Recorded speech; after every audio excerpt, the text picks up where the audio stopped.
को आज का रात्रि है 9 अप्रैल 1968। यहाँ तो तुम जानते हो शिव बाबा बैठा ही है।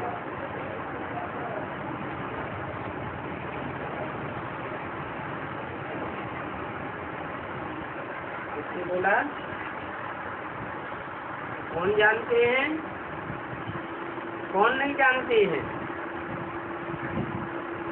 तुम जानते हो, अर्थात जो सन्मुख बैठे हैं, विमुख होकर नहीं बैठे हैं, उनके लिए बोला कि तुम तो जानते हो कि शिव बाबा सामने बैठे हैं, उनकी याद में बैठे हो और याद के साथ ज्ञान में भी बैठे हो, क्योंकि बाप की याद में भी हो।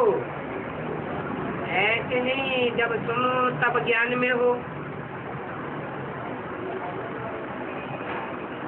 तुम सुदर्शन चक्रधारी भी हो, रचना के आदि मध्य अंत को भी जानते हो।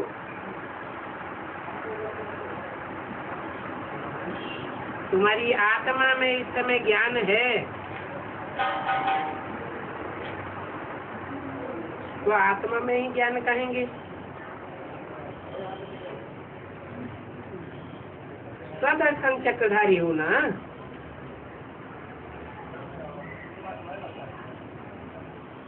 तो स्व अर्थात आत्मा के 84 के चक्र के दर्शन करने वाले हो। तुम बच्चों को सारी सृष्टि की नॉलेज अर्थात ज्ञान है।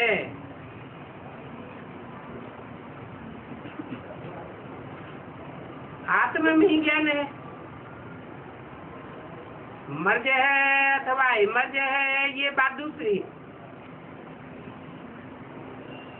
अभी तुम्हारी बहुत कमाई हो रही है, क्योंकि 84 जन्मों का ज्ञान जो आत्मा रूपी बीज में भरा हुआ है वो इमर्ज हो रहा है।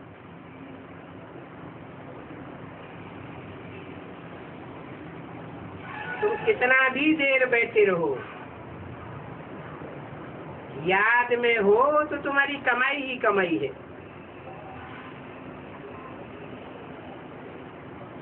क्योंकि याद में जितना तुम बीज रूप स्टेज में टिकते हो, उतना उस बीज में विस्तार तो समाया ही हुआ है।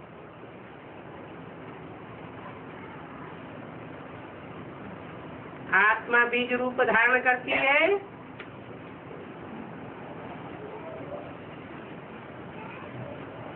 तो सूक्ष्म रूप धारण करने में मेहनत है,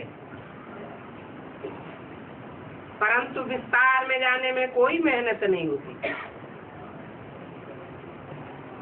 जितना सूक्ष्म स्वरूप में टिकते जावेंगे, आत्मा में अनेक जन्मों का विस्तार स्वतः ही आता जाएगा। तुम तो यहाँ आते ही हो सच्ची कमाई करने के लिए।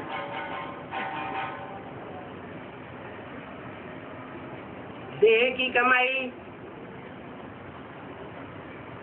देह से संबंधित पेट की कमाई, ये तो अल्पकाल की कमाई है। यहाँ तो तुम्हारी आत्मा की 84 जन्मों की कमाई है। ये सच्ची कमाई और कहाँ भी होती नहीं है। जो सच्ची कमाई तुम्हारी जन्म जन्मांतर काम चले। जन्म जन्मांतर काम में आने वाली यही सच्ची कमाई है। ये ज्ञान रतन जन्म जन्मांतर के लिए तुम्हारे स्थूल रतन हो जाएंगे। तो सदैव इसी धुन में रहना है। यहाँ तो कोई धंधा आदि नहीं है। जब बाप के सन्मुख आकर बैठते हो तो धंधा धोरी की दुनिया भूल जानी चाहिए। और यहाँ का वायुमंडल भी ऐसा है। तुम बच्चे ही वायुमंडल को शुद्ध करते हो।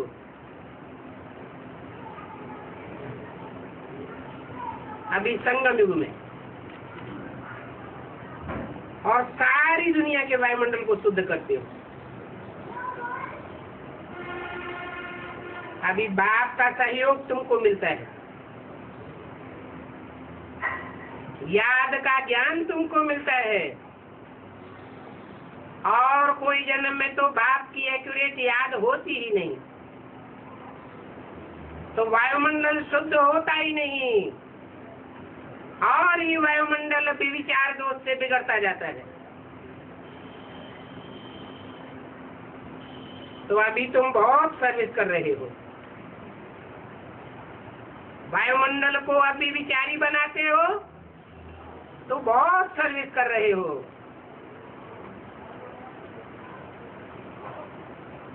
अगर बेविचारी वायुमंडल बनता है तो डिस्टर्बेंस भी होती है।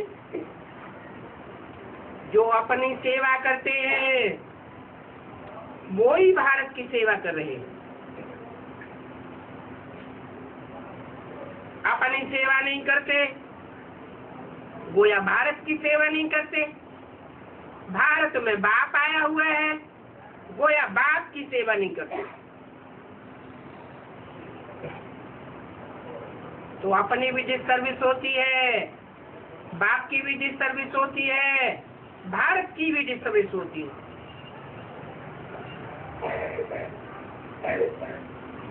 ये पुरानी दुनिया अभी रहेगी नहीं, और न तुम इस पुरानी दुनिया में रहेंगे। तुमको तो और ही पहले पहले वापस जाना है, और पहले पहले इस नई सृष्टि में वापस आवेंगे। ये सारी पुरानी दुनिया बदल करके नई सृष्टि बन जाएगी। तुम बच्चों की बुद्धि में तो सारा ज्ञान है,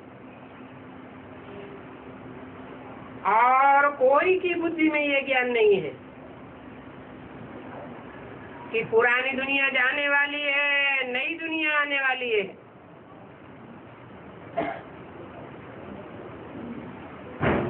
वो तो ऐसे ही नारे लगाते रहते हैं, कलयुग जाने वाला है, सतयुग आने वाला है, लेकिन कैसे जाने वाला है, और कैसे सतयुग आने वाला है, और लाने वाला कौन है, कुछ भी नहीं जानते।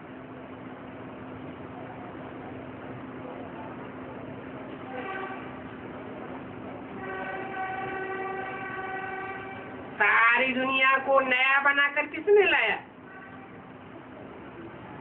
तुम बच्चों ने ही बाप की मत पर आप समान बनाकर नई दुनिया को लाया है ना।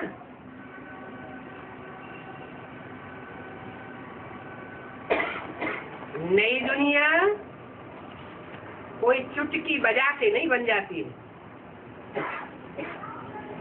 ऐसे नहीं कि जम दे जाम दे हथेली पर आम उगाता है। कितने ढेर सेंटर्स हैं, इन सेंटर्स में जो भी संगठन है, उन संगठन का जो भी वायुमंडल बनता है, तुम सभी बच्चों ने बनाया है।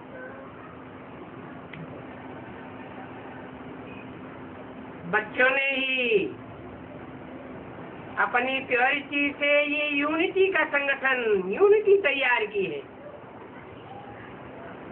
ये बच्चों ने शिक्षा पाई है प्योरिटी से यूनिटी, और तुम बच्चों को इस बात पर पक्का निश्चय भी है कि हमारी प्योरिटी ही यूनिटी बनावेगी नई दुनिया की। कहेंगी तो जरूर, कल पहले जो सर्विस की है वो करते रहते हैं, और जिन्होंने जैसी सर्विस की है वैसी ही सर्विस करते रहते हैं। ये भी समझते हो दिन प्रतिदिन आप सामान बनाते रहते हो,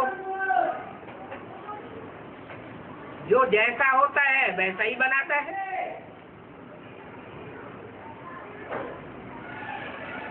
ऐसे तो नहीं है खुद सूर्यवंशी बनने वाला हो तो औरों को नीचवंशी बना देगा। इस ज्ञान को सुन करके बहुत खुश होते हैं। कोई सुनते हैं तो रोमांच खड़े हो जाते हैं। अरे ऐसा ज्ञान तो कब कोई से सुना ही नहीं। तो जरूर ये ईश्वरीय ज्ञान है। और ऐसा ज्ञान तुम ब्राह्मणों से ही सुनते हैं। भक्ति मार्ग में मेहनत तो कुछ भी नहीं है। सन्यासियों को कोई आपस में सत्संग भी नहीं होता है। उन सन्यासियों के सत्संग में गृहस्थी आकर ही बैठते हैं। उन गृहस्थियों को सन्यासियों का फॉलोअर तो नहीं कहेंगे। सन्यासी तो घर रात छोड़ करके कफनी पहनते, ऐसे थोड़े ही कहेंगे कि गृहस्थी कफनी पहनने वाले हैं, घर रात छोड़ने वाले हैं। तुम तो वास्तव में सभी सन्यासी हो, क्योंकि तुम्हारा बेहद का सन्यास है। सारी चीची दुनिया को छोड़ देते हो।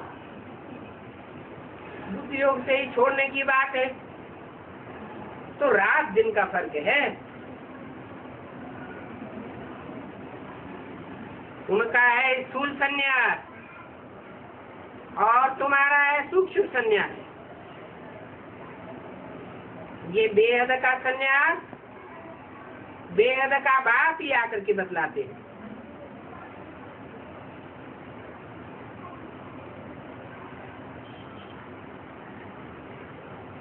और समझने वालों में भी नंबरवार खुशी रहती है।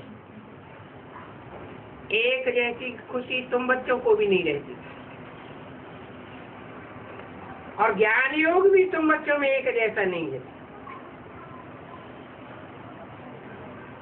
और सभी मनुष्य सत्संग करने के लिए देहधारियों के पास जाते हैं।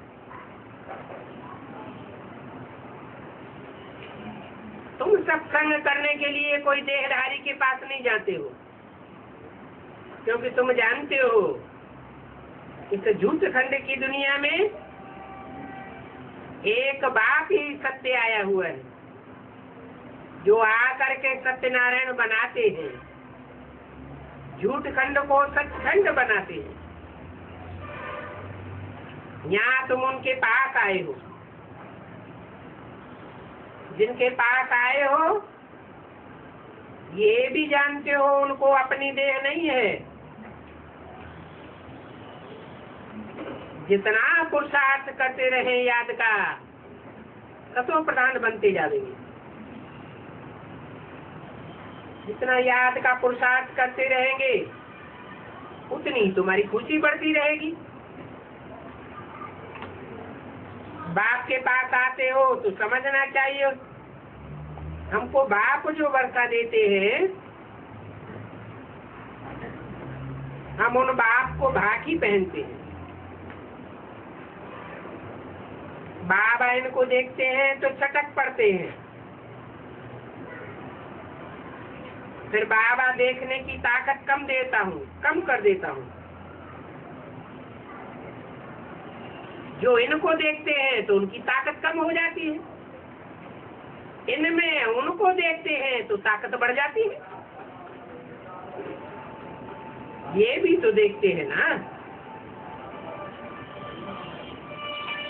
तो खुद की कशिश कम कर देता हूँ,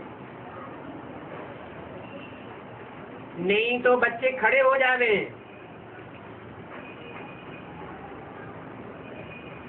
छुड़ाऊं कैसे?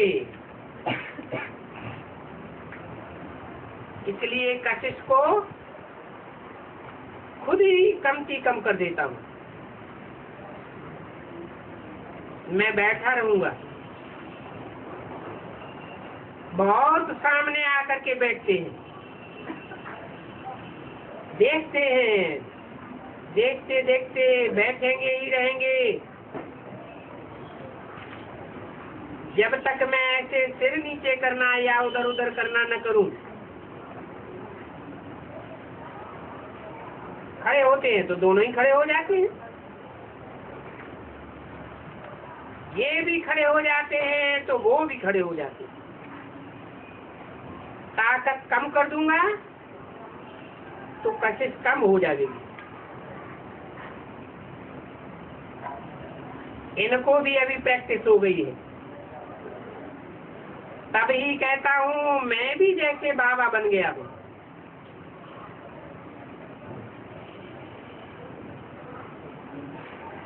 प्रैक्टिस तो चलती रहती है ना। आत्मा आत्मा को भी बहुत प्यार से देखा जाता है। जिनसे प्यार होता है उनको देखते रहेंगे। ये भी आत्माओं का और परमात्मा का शुद्ध प्यार है, और वो है भी निराकार। तुम्हारी जितनी कट उतरती जाती है उतना ही कशिश होती जाएगी।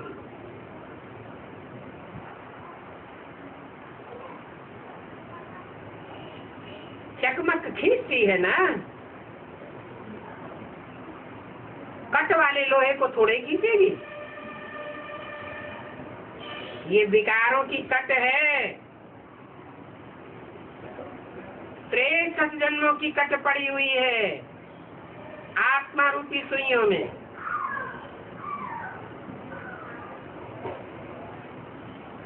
कट चढ़ जाती है, बहुत कट चढ़ी हुई होती है तो घा प्लेट में डाला जाता है।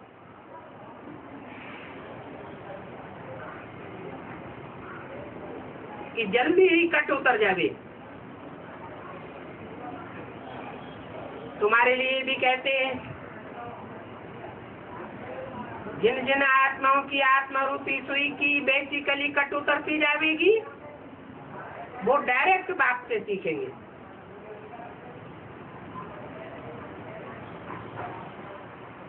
प्रोग्राम जो बनाया है याद का अच्छा है। तुम्हारी तो इस याद में ही कमाई है।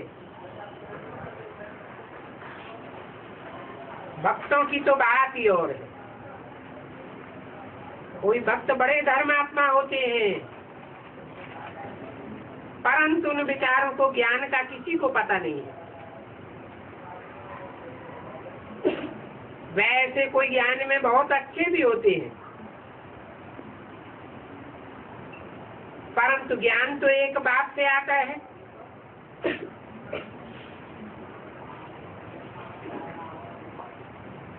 भक्तों की माला बनती है, ज्ञान में भी माला बनाते हैं। और असली ज्ञान तो बच्चों को है ना।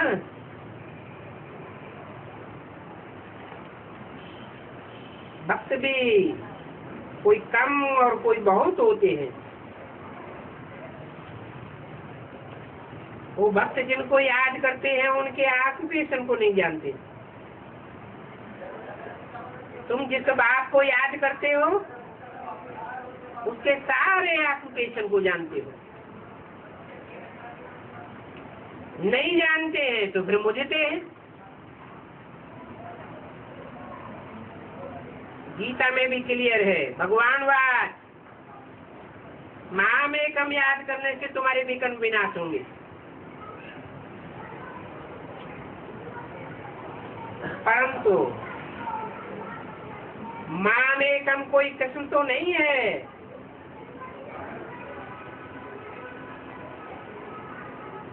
कृष्ण की पूरी कट उतरती भी नहीं है अंतिम 84वें जन्म में। यूं ही साकार शरीर छोड़ जाते हैं तो उनको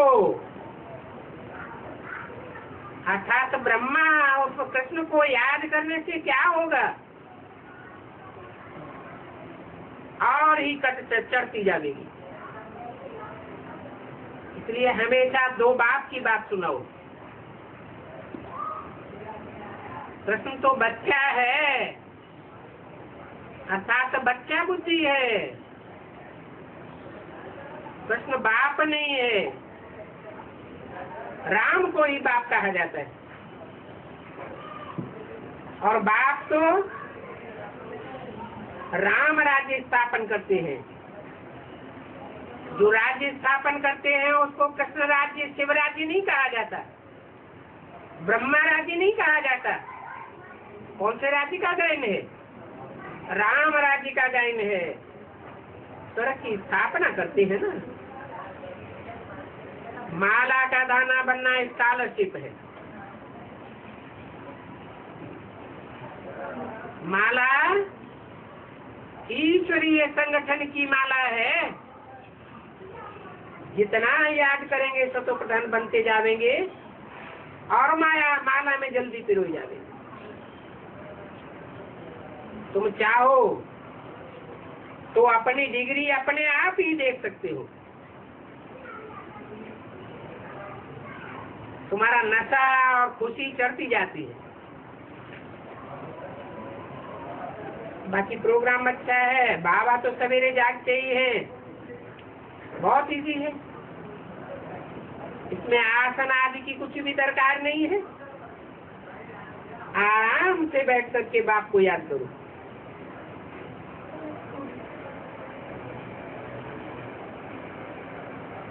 लेट करके भी याद कर सकते हो। बाप खुद कहते हैं मुझे याद करने से तुम सतो प्रधान बन जाओगे, तुम्हारे पाप कट जाएंगे। और ये बहुत सहज याद का प्रोग्राम है।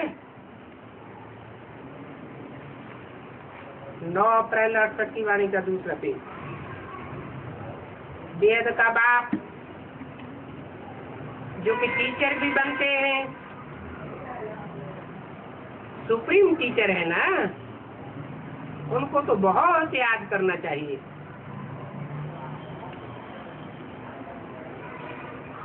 टीचर बनते हैं का क्या मतलब है?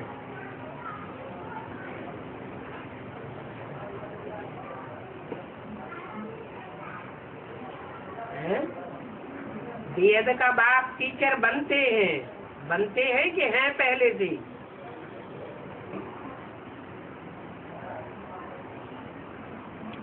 बाप का काम पहला होता है बीजारोपण करना। 1936 में ज्ञान का बीजारोपण किया, जिसके लिए शास्त्रों में शब्द आए हैं, अहम बीज प्रदपिता, मैं ही ज्ञान का बीजारोपण करने वाला हूँ।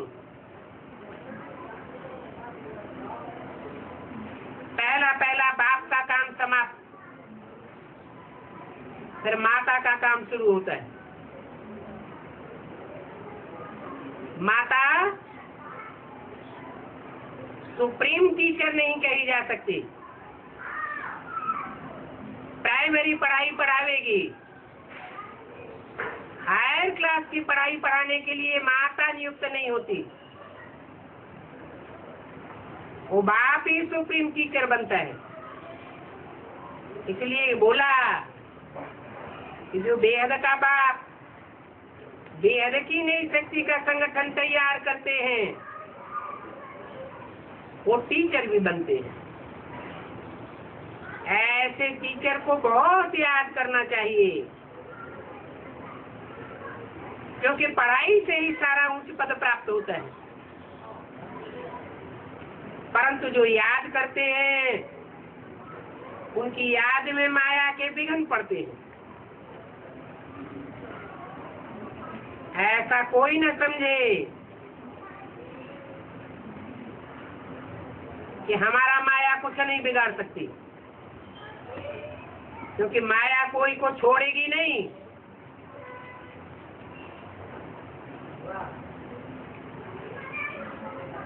राम वाली आत्मा जो राम राज्य स्थापन करती है,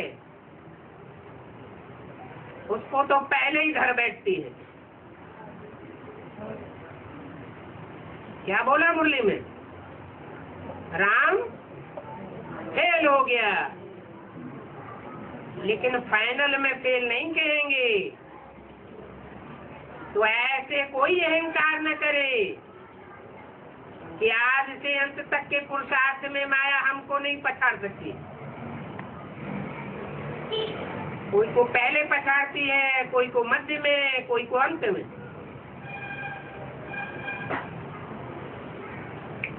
तो बच्चों को हर समय कर्म करते याद में रहते, हर्षित हो खाना खाना है, काम करना है। आशुक को माशुक मिला तो चलते फिरते खाते पीते खुशी रहनी चाहिए ना। ऐसी याद में तुम्हारा जमा होता जाएगा। इन बाबा को भी तो खुशी होती है ना। वह बाबा सर्च लाइट देते हैं, तो यह भी जैसे वह बन जाते हैं। जैसे कि एक हो जाते हैं। कौन? ब्रह्मा बाबा और शिव बाबा। इसमें मुझने की कोई बात नहीं है। दो बाबाएं हैं, एक छोटा बाबा और एक बड़ा बाबा। इनको बाप दादा भी कहो। जिनके लिए बोला है तुम बाप दादा को अलग अलग करेंगे, वो फिर एक हो जाएंगे। तो तुम जितना याद करते हो उतना जमा होता जाता है। ये याद की मंजिल बहुत बड़ी है।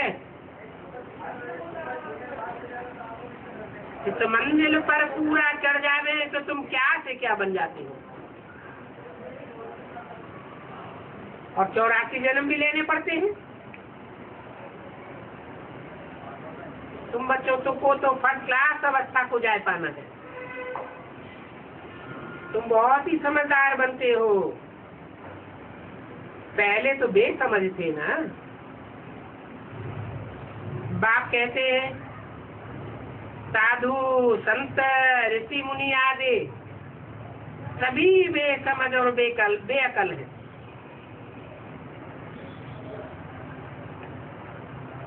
पूरे बेवकूफ हैं।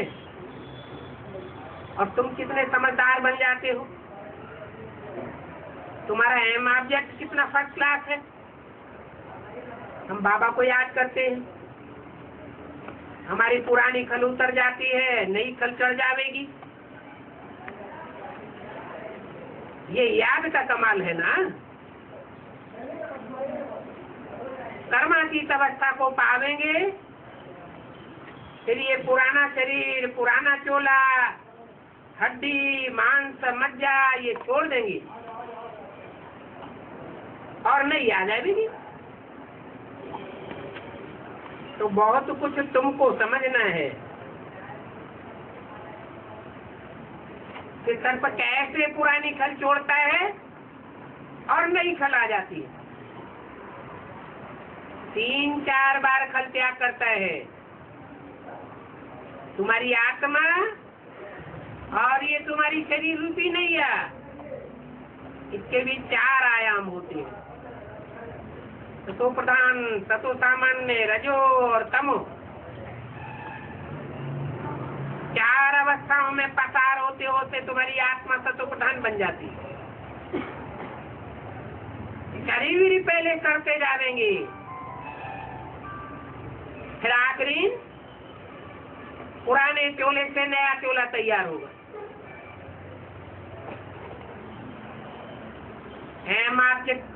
एम ऑब्जेक्ट तुम्हारा कितना फर्स्ट क्लास है। तुम नर से ये नारायण बनते हो। नर है कलयुग में और नारायण देवता है सतयुग में। हम बाबा को याद करते हैं, पुरानी खल उतर नहीं चढ़ जाएगी, कर्मातीत अवस्था को पावेंगे, फिर ये पुरानी खल छोड़ देंगे। पहले आत्मा देह अभिमान की खल को छोड़ेगी, देह अभिमान का चोला याद ही नहीं आवेगा।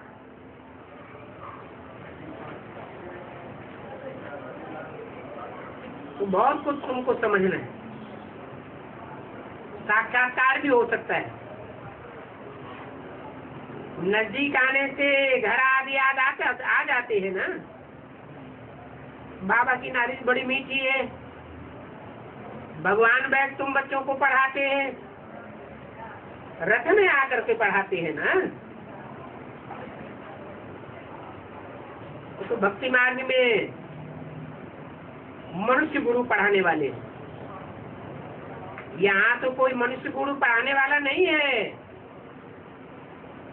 वो भक्ति तो फिर भी 63 जन्म चलेगी। यहाँ बच्चे आते हैं बहुत रिफ्रेश होकर के जावेंगे, क्योंकि यहाँ तो तुम नई नई बातें सुनते रहते हो। भक्ति मार्ग में भी मनुष्यों को बड़ा मजा आता है शास्त्र आदि पढ़ने में, पर वो तो कुछ भी नहीं है। हर बात में पुरुषार्थ तो करना होता है। भक्ति मार्ग में पुरुषार्थ करते करते गिरते ही जाते हैं, और यहाँ तो पुरुषार्थ करते करते तुम उठना ही है। तुम्हारा देहवान चट होता जाता है, यहाँ तुम करते जाते हो, याद की प्रैक्टिस बढ़ती जाती है। कहेंगे भी चढ़ती कला सर्व का भला, ये निशानी है चढ़ती कला की। जितनी जितनी चढ़ती कला में जावेंगे बहुतों का कल्याण करेंगे, उतरती कला में जावेंगे तो बहुतों का कल्याण करेंगे। तुम कोई नई बात नहीं सुनते हो, अनेक बार कल्प कल्प तुमने ये बातें सुनी है, वही बातें सुनते रहते हो। तो सुनते हैं, समझ में आ जाता है, सुनते रहेंगे तो गदगद होते रहेंगे। अभी तुम बच्चे हो अननोन वॉरियर, माया से तुम्हारा युद्ध है, परंतु तुम वेरी वेल नोन वॉरियर्स हो। इन देवियों की पूजा क्यों होती है? वास्तव में तुम देवियां सारे विश्व को हेवन बनाती हो।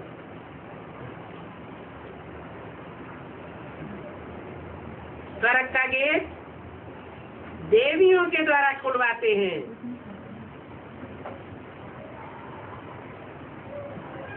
तो करने वाले और कराने वाले दोनों की महिमा होती है। तो देखो यहाँ तुम बहुत कमाई कर सकते हो, वायुमंडल शुद्ध होता रहता है। घर में बैठे बैठे ऐसा वायुमंडल थोड़ी बन सकता है। इसलिए सन्यासी भी गृहस्थियों से दूर चले जाते हैं।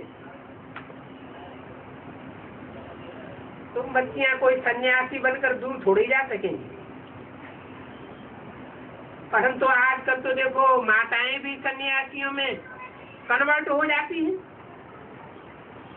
बच्चों को मालूम है आज सनातन धर्म वाले जरूर आवेंगे, आज सनातन धर्म का पक्का नहीं होगा और धर्म में कन्वर्ट होने वाला होगा, तो जरूर सन्यासियों की ओर चला जाएगा।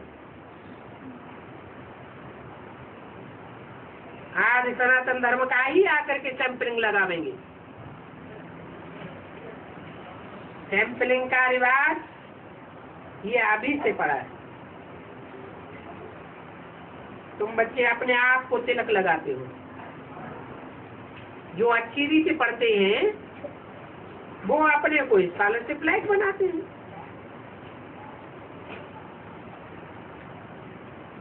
कहते हैं लालने के पाँव पालने में ही पता चल जाते हैं। अच्छा, मीठे मीठे बच्चों को रुआने बाप पधारा का याद प्यार गुड मॉर्निंग गुड नाइट। और एक छोटा सा रात्रि क्लास है 10 अप्रैल 1968 का।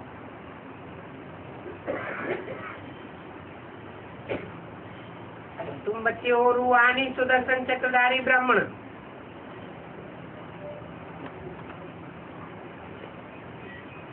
जो ब्राह्मण है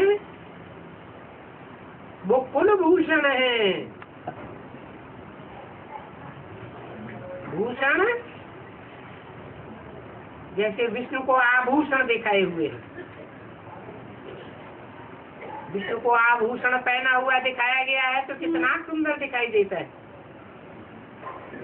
ऐसे तुम बच्चे भी ब्राह्मण कुल के भूषण हो, आभूषण हो, और करो उत्तम श्रेष्ठ कुल के हो। जैसे अग्रवाल कुल होता है, कुल होते हैं ना, ब्राह्मण कुल देवताओं से भी ऊंचे, क्योंकि बच्चों को बाप समझाते हैं, बाप पढ़ाते हैं। ब्राह्मणों को कोई बाप थोड़े ही पढ़ाते हैं। ईश्वर के बने हो, उनसे वर्षा पाने के लिए ईश्वर आकर के वर्षा देते हैं, और वर्षा भी देते हैं विश्व की बादशाही का। उस विश्व की बादशाही में यथा राजा तथा प्रजा सबकी एक जैसी स्टेज होती है। और ये तो बच्चों को समझाया है। धर्म जो स्थापन होता है उसमें पहले पहले होता है कुल, फिर होती है डायनेस्टी।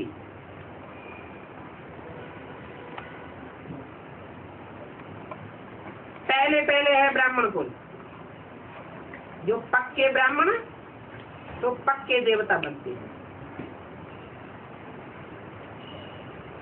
देवताओं की गिनती जब पूरी हो जाती है, जिन्हें कहते हैं 84 जन्म लेने वाले, 9 लाख सितारे,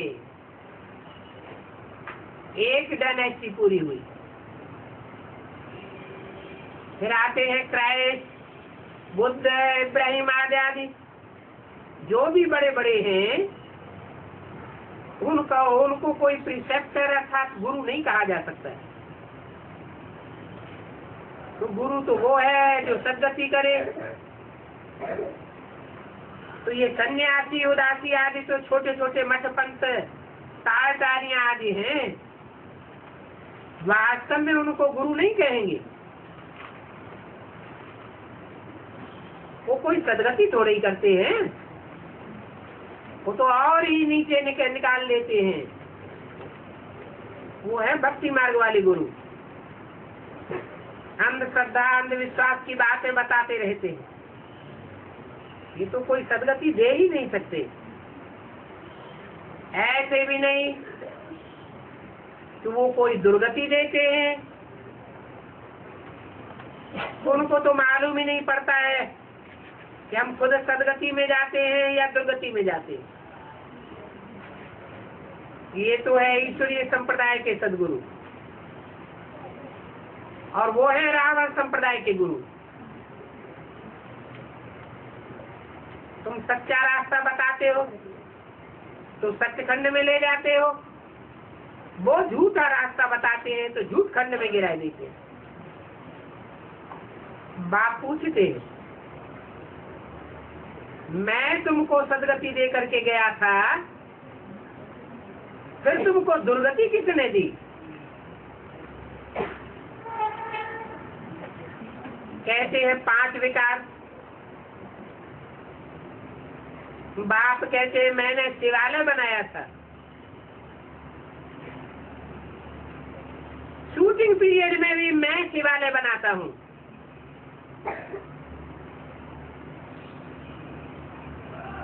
उन्नीस 1947-48 में शूटिंग तो हुई ना। शिवालय तो बनाना,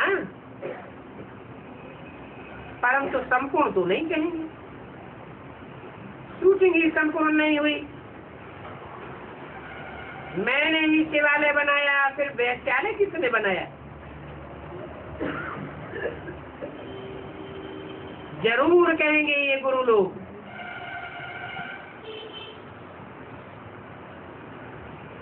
यज्ञ के आदि से ही ये और धर्मों में कन्वर्ट होने वाले गुरु घुस पड़े। ब्राह्मणों का जो श्रेष्ठ संगठन बना था उसको भ्रष्ट कर दिया।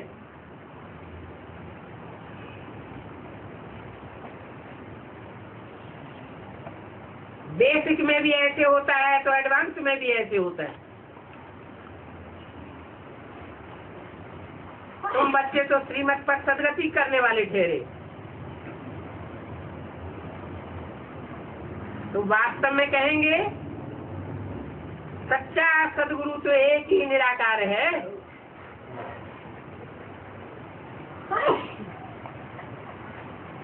बाबा कहने से बरसे की खुशबुएं आती है, और शिव को हमेशा बाबा ही कहा जाता है।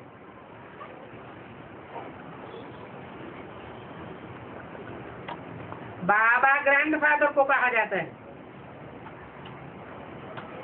ग्रैंडफादर का बच्चा हर बच्चे को मिलता है। बाप कहते हैं बच्चे तुम अपने कानों से सुनते हो ना, ये नॉलेज है जो आत्मा ही धारण करती है। तो नॉलेज में एम ऑब्जेक्ट चाहिए। वो एम ऑब्जेक्ट का चित्र ये लक्ष्मी नारायण दिखाया जाता है, जो नर से डायरेक्ट नारायण और नारी से लक्ष्मी बनते हैं। कोई कहे हमको साक्षात्कार कराओ, हम चित्रों से नहीं मानेंगे। अब ये तो कोई कराता नहीं है। हाँ, ब्राह्मण में नूंद होगा तो ऑटोमेटिकली कोई को साक्षात्कार हो जाएगा। बाप साक्षात्कार कराते हैं, जैसे भक्ति मार्ग का भी समझाया जाता है। कोई नौधा भक्ति करते हैं तो उनको साक्षात्कार हो जाता है, तो भावना का फल मिल जाता है। वास्तव में जैसी जिसकी भावना वैसी प्राप्ति होती है। 10 अप्रैल 1968 की रात्रि क्लास का तीसरा पेज। वास्तव में भावना ही भाड़ा देती है। ज्ञान मार्ग में भी भावना काम करती है। जैसे बाबा कहते हैं किसके पास आए हो, किसकी गोद में आए हो, तो कोई कहते हैं ब्रह्मा बाबा की गोद में, तो बाबा कहते फेल। जो कहते हैं शिव बाबा की गोद में आए हैं, तो भावना श्रेष्ठ है या देह की भावना है? श्रेष्ठ भावना है तो प्राप्ति भी श्रेष्ठ हो जाती है। तो कोई ईश्वर भावना का फल नहीं देता। जैसी जिसकी भावना वैसा फल स्वतः ही उसको प्राप्त हो जाता है। ईश्वर तो सदगति देते हैं, माना बुद्धि की सदगति हो जाती है।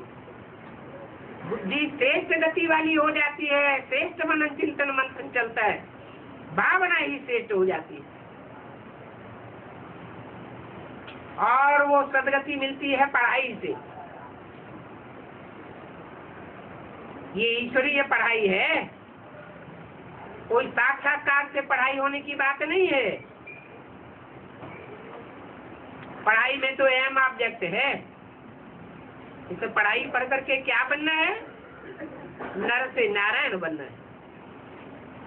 बहुत बच्चों की दिल होती है कि हम भी साक्षात्कार करें। भगवान कहते हैं मैं तो साक्षात्कार नहीं कराता हूं, मैं तो रास्ता बताने आया हूं। साक्षात्कार कराना मेरा ऑब्जेक्ट नहीं है। तुमको पतित से पावन होना है ना। साक्षात्कार तो भक्ति मार्ग में भी होते रहे, कोई पतित से पावन बना क्या? साक्षात्कार से फायदा ही नहीं। मैं तो ये रास्ता बताता हूँ जिससे कल्याण हो जाए, फायदा हो जाए। तुमने कब आत्मा का साक्षात्कार किया है? जो तुम बाप का साक्षात्कार करना चाहते हो। आत्मा ही इतनी सूक्ष्म है जो इन आंखों से देखी नहीं जा सकती। बाप तो और ही अति सूक्ष्म है। आत्मा खुद का ही साक्षात्कार नहीं कर सकती।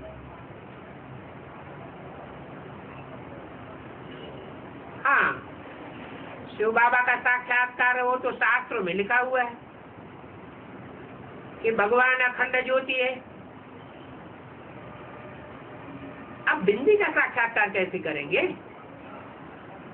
शास्त्रों में तो सारी बातें गरम बगरम है, समझ में ही नहीं आता है। बाप कहते हैं मैं तो एक ही बार आता हूँ। उन्होंने लिख दिया संभवामी युग युग, हर युग में आता हूँ, आकर के रास्ता बताता हूँ। बाप कहते हैं मैं जब आता हूँ तो तुम ऐसे लक्ष्मी नारायण जैसे पवित्र वर विश्व के मालिक बन जाते हो। बाकी चारों युगों में विश्व का मालिक तो कोई बनता ही नहीं। न त्रेता में कोई विश्व का मालिक बनते, न द्वापर में बनते, न कलयुग में बनते। ये तो संगम युग में ही आकर के मैं विश्व का मालिक बनाता हूँ। अच्छा, ओम शांति।